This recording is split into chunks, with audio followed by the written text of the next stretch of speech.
Grandes ideas de la filosofía. Lógica. La lógica es el lenguaje del razonamiento. El término lógica proviene del griego logos, que significa discurso, pero se aplica al campo de la inteligibilidad y del pensamiento ordenado. La lógica se define formalmente como la ciencia que se ocupa de la validez de la inferencia y la demostración. La profunda comprensión de la lógica presenta más matices y se revela sumamente atractiva para los filósofos. La lógica se ocupa fundamentalmente de los principios del razonamiento válido, como por ejemplo, qué es necesario para considerar que una argumentación sea lógicamente válida. Es decir, trata de explicar qué son los principios del razonamiento válido de la manera más sistemática posible.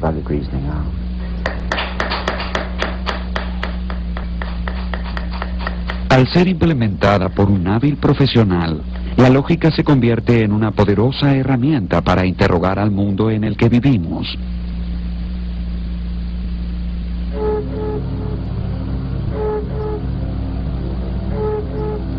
La lógica filosófica introduce el rigor y la claridad de la matemática al lenguaje de los filósofos.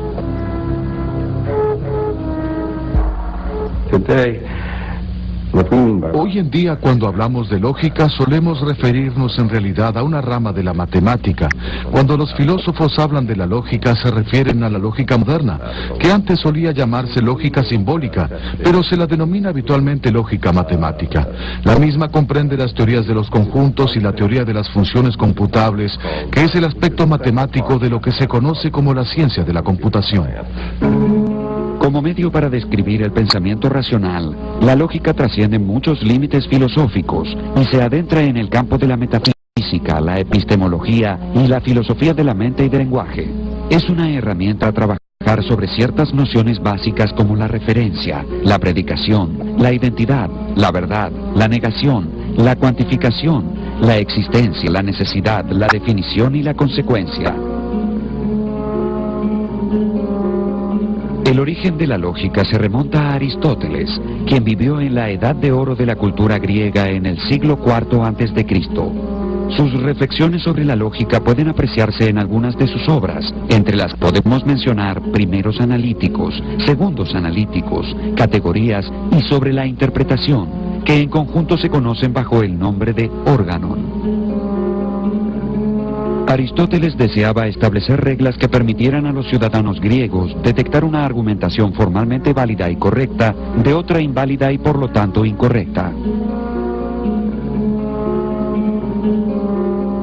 El principio de no contradicción y del tercero excluido son fundamentales en la lógica aristotélica.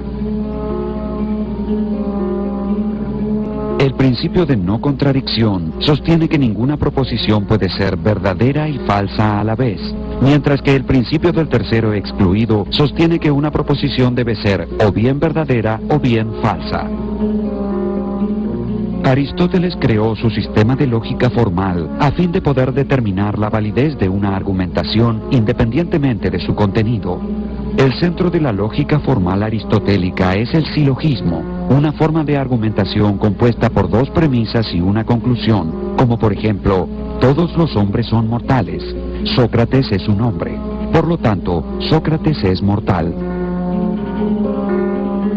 Durante mucho tiempo la lógica estuvo dominada por Aristóteles y su teoría del silogismo. Podría decirse que él tenía una visión muy simple acerca de lo que es un razonamiento.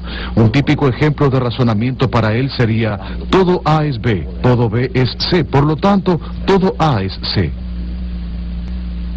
Un silogismo es un discurso en el que una vez concedidas ciertas cosas, se siguen o concluyen necesariamente otras distintas.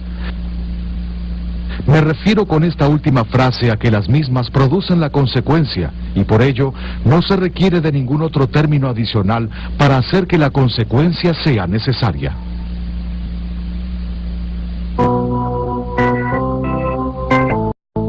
En el silogismo aristotélico, la conclusión se deduce de las premisas.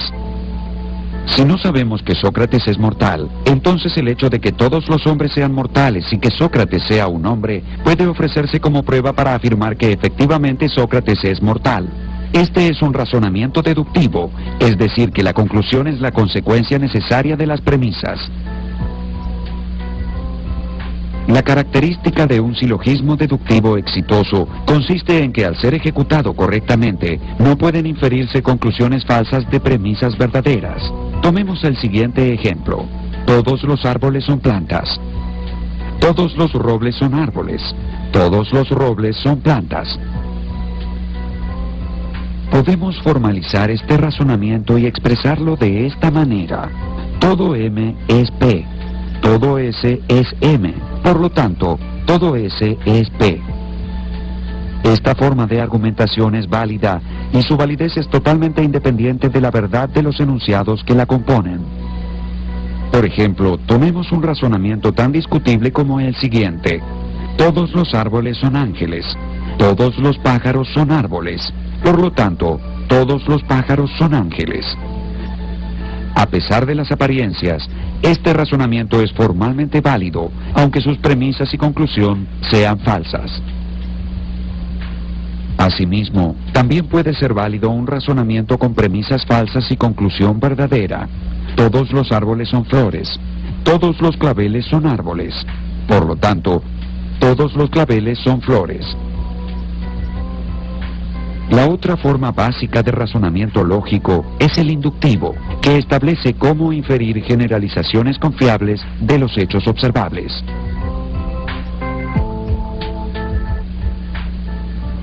Aristóteles no hablaba únicamente sobre la deducción, sino también sobre la inducción. Desde ya él no empleaba el término en latín, sino el término griego del que fue traducido. Si bien no tiene una explicación satisfactoria acerca de la inducción, considera que la ciencia requiere tanto del conocimiento deductivo como del inductivo. Menciona como ejemplo, creo que es en Segundos Analíticos, la siguiente situación. Hay personas que están muriendo a causa de una sustancia venenosa, pero no se sabe cuál es. De pronto surge la hipótesis de que es debido a algo que están comiendo, algo que es venenoso. Él usa una metáfora muy gráfica y compara el pasaje de tener datos desordenados a construir una hipótesis con un ejército en retirada. De pronto, mientras se están retirando las tropas, un valiente soldado se pone de pie y dice: no, pónganse de pie conmigo. Nosotros podemos vencer a estos hombres. Y luego el ejército se organiza y vence la batalla. Al pasar de lo particular a lo general, un razonamiento inductivo no puede garantizar la transferencia de la verdad de las premisas a su conclusión. Tomemos el siguiente ejemplo en el que tanto las premisas como la conclusión son verdaderas. Esta barra de plata es metal y es conductor de electricidad. Esta barra de oro es metal y es conductor de electricidad. Esta barra de cobre es metal y es conductor de electricidad. Por lo tanto, concluimos inductivamente que todo lo que es metal es también conductor de electricidad. Si encontramos un razonamiento deductivo que tenga premisas verdaderas y conclusión falsa, decimos que dicha forma es inválida. Pero observemos qué sucede si lo intentamos con un razonamiento inductivo. Esta barra de plata es metal y es sólida. Esta barra de oro es metal y es sólida. Esta barra de cobre es metal y es sólida. Por lo tanto, todo lo que es metal es sólido. Desde ya, esta conclusión es falsa. El mercurio es metal y es líquido. A diferencia de lo sucedido con el razonamiento deductivo, Aristóteles no pudo encontrar en la inducción un método formal para determinar su validez. Es por ello que Aristóteles afirmaba que la inducción no es demostrativa y la relegó a un segundo nivel de importancia.